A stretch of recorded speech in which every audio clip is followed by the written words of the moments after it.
Okay, hi guys. So we are in the middle of understanding the psychodynamic theory as given by Sigmund Freud. In the last video, we talked about structure of personality, okay, and how ego, and superego together strike a balance and are very important in guiding our personality and our behavior, okay.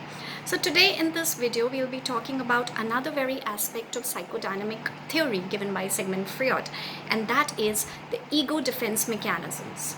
Okay, so Sigmund Freud said one of the major work that ego has been assigned with is to keep us away from any anxiety provoking feelings. Okay, so let's see, our unconscious is a reservoir of a lot of our animal instincts and urges, and all our deeply held wishes and urges and our fears are all buried deep inside our unconscious. Okay, every once in a while, however, these urges, they surface in various situations and we end up behaving in a certain way that we may not be very proud of. Okay, so whenever we behave in a certain way, that will cause, should we understand why we behave like that and the actual reason behind it, it will invoke actually a lot of anxiety, restlessness and uncomfortable feelings within us. So the role of ego is to keep us away from all such feelings. How does it do that? It has some tricks along its sleeve. Okay, it uses those tactics, those tricks to help and explain the behavior in those situations, okay, in a way that it will make sense to us.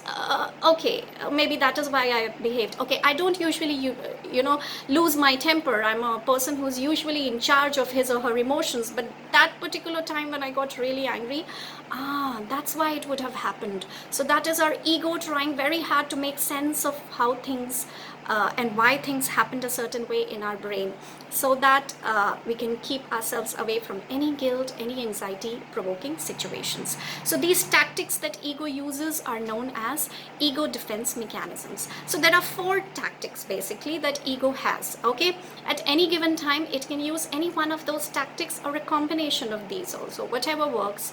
So the job is to keep us happy. Okay, so the first ego defense mechanism that ego uses is the process of repression.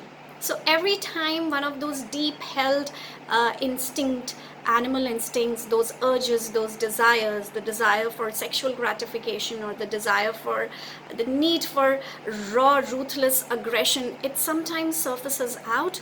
As soon as ego notices, these things are supposed to be buried deep inside, we are not supposed to know that these things exist within us, it quickly represses it back inside. So the urges are trying to come out of the box of the unconscious, the ego quickly suppresses those urges back inside before our conscious mind can be aware of such things, such urges existing within us. So what is repression? Repression is the defense mechanism that ego uses to suppress any kind of unwanted thought that would make us uncomfortable. So if we got consciously aware that such a thought exists within me, that sexual gratification is actually so much important for me, you're going to actually feel guilty.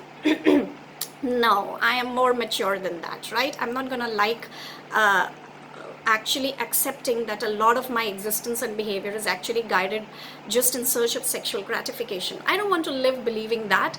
I'm much more than that. That is a very uncomfortable thought. I don't want to consciously be aware of it. So ego will quickly suppress those kinds of thoughts back inside. Okay, so that is the first ego defense mechanism, which is repression, suppressing any kind of guilty provoking thoughts, emotions or urges back deep down into the subconscious. Okay, so in many instances ego does that. The second ego defense mechanism, the second trick that ego uses, the second tactic that it has is projection. So what is projection? Whenever we behave in a certain way which we are not going to like, we actually project that thought or behavior on someone else. No, it's not me who lies all the time. So a person who lies all the time would feel like people around him are all the time lying to him. Or a person who's very rude to others around him would for some reason feel that the person he's talking to is being too rude to him or her. Okay, so whatever that uncomfortable thought or feeling that you would have about you that you're not going to like, you don't want to accept that it's me who is doing it that way. So somehow we end up putting that thought, that emotion, that behavior and on the person in front of us, on others around us. Okay, so it's not me who loses their anger. I just react to people's aggression. Okay, it was not me who started the fight. That person started the fight. That person punched me and I was just protecting myself. Okay, so that is projection. What you are feeling, you kind of start seeing that thing into others around you. So that makes you happy. It's not me who's feeling that way. It's others around me who are feeling that way or behaving that way. So that kind of always reminds me of this very famous Hindi saying that I've seen a lot of kids while playing, they use, जो जैसा होता है उसको वैसा ही दिखता है. Okay, so that actually may be true in this kind of a situation. Okay, so I don't want to agree that I'm thinking about sex all the time, but somehow I feel others around me are always thinking about it, if that is what is actually happening with me. Okay, so that is projection. Projection is projecting your own thoughts, feelings and urges on others around you. Whatever are your those guilty provoking thoughts or urges that you have, somehow you start seeing others around you with those thoughts or actions, doing those actions. Okay, so that is projection. That is ego's way of saying it's okay, you're not that bad a person, it's the others around you who's doing that. Be happy, no need to be guilty or no need to feel uncomfortable. So that's the second defense mechanism, which is projection. You're projecting your own thoughts on other people. Okay, now the third very interesting ego defense mechanism is reaction formation. So sometimes when we have certain urges or certain wishes that are very dominant within us and we don't like it, if there are any urges or certain patterns of behavior which are very strong within you, and if you were consciously aware of it, it would make you feel very guilty.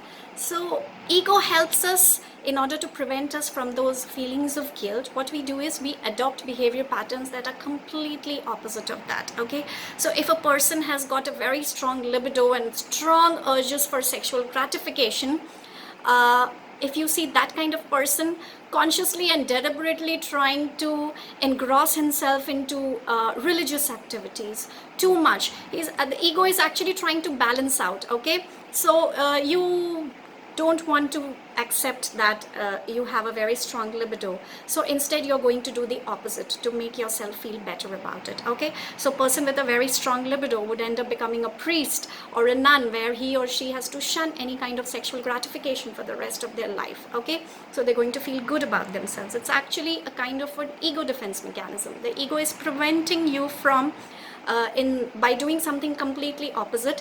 It is distorting the reality. Okay, it is preventing you from seeing those kinds of instincts and urges that are buried deep within you.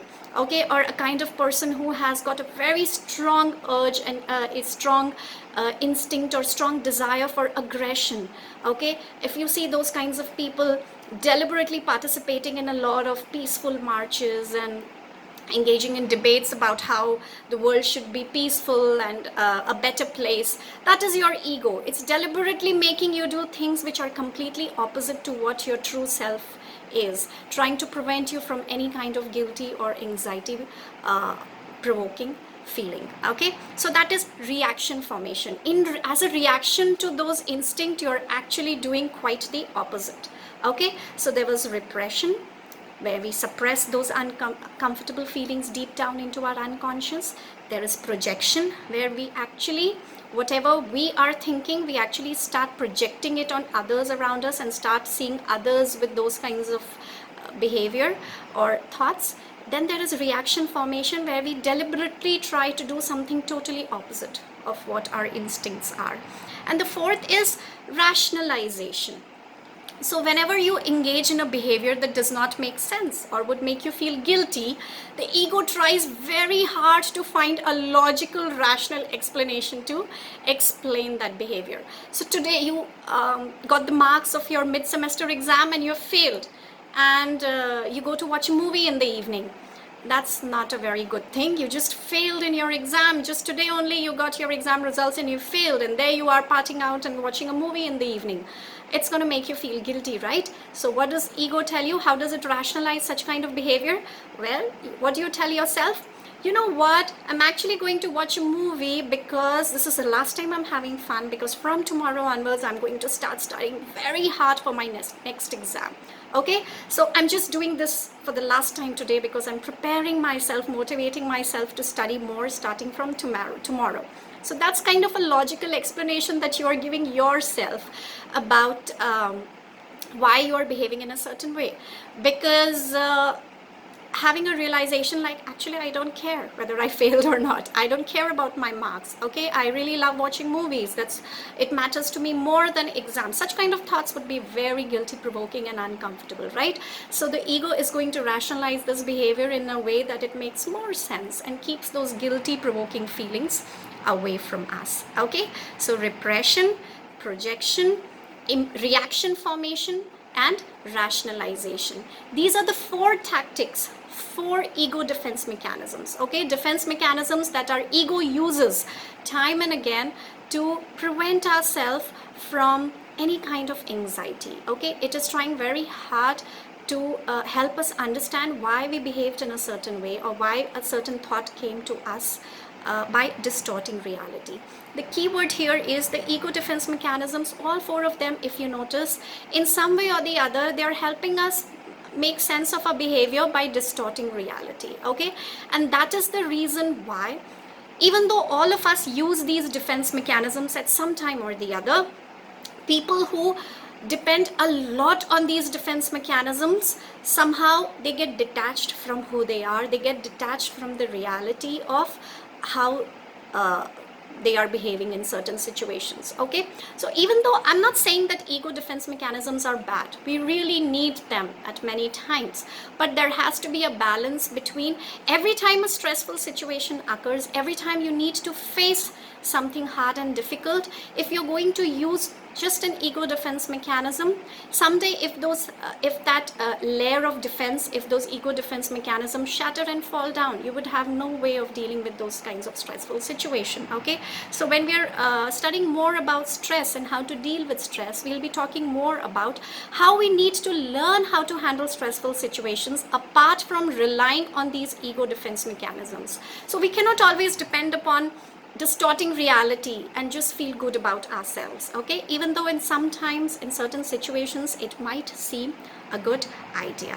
Okay, so that was ego defense mechanism as part of psychodynamic theory. Okay, bye bye.